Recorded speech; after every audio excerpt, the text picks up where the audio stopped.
Instagram પર તમે ઉતાવળી નદીના આ નયન રમ્ય ધોધની રીલ્સ તો બહુ જોઈ હશે, પણ શું તમને ખબર છે કે આ જળ ધોધના કિનારે થયેલા એક એવા અદ્ભુત ચમત્કાર વિશે જે આજે પણ એક પાડાની સમાધિ પૂંજાય છે? રામ રામ મિત્રો, આજે આપણે પહોંચી ગયા છીએ ભાવનગર જિલ્લાના ભારોલી ગામ ખાતે, પ્રકૃતિ અને પરચાના અદ્ભુત સંગમ સ્થાને. ભાવનગર જિલ્લાનું ભારોલી ગામ, જ્યાં પ્રકૃતિ સોળે કળાએ ખીલી ઉઠી છે.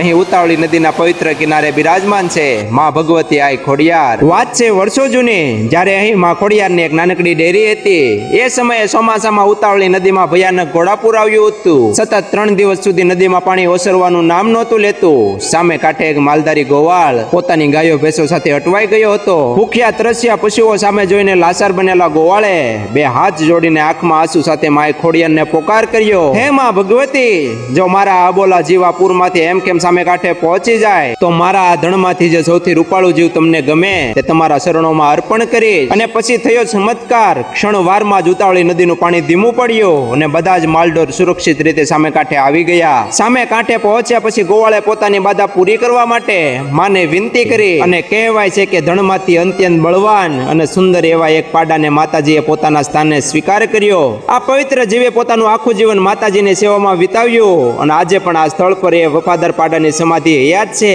તો મિત્રો, આપના વિસ્તારમાં પણ કોઈ આવો ઐતિહાસિક વારસો કે ઐતિહાસિક ધરોહર હોય તો અમારી કોમેન્ટમાં જરૂર જણાવજો. તો ફરી મળીએ કાલે એક નવા ઐતિહાસિક ધરોહર ઐતિહાસિક સ્થળ સાથે. તો ત્યાં સુધી બધાને જય માં ભગવતી માં આઈ ખોડિયાર.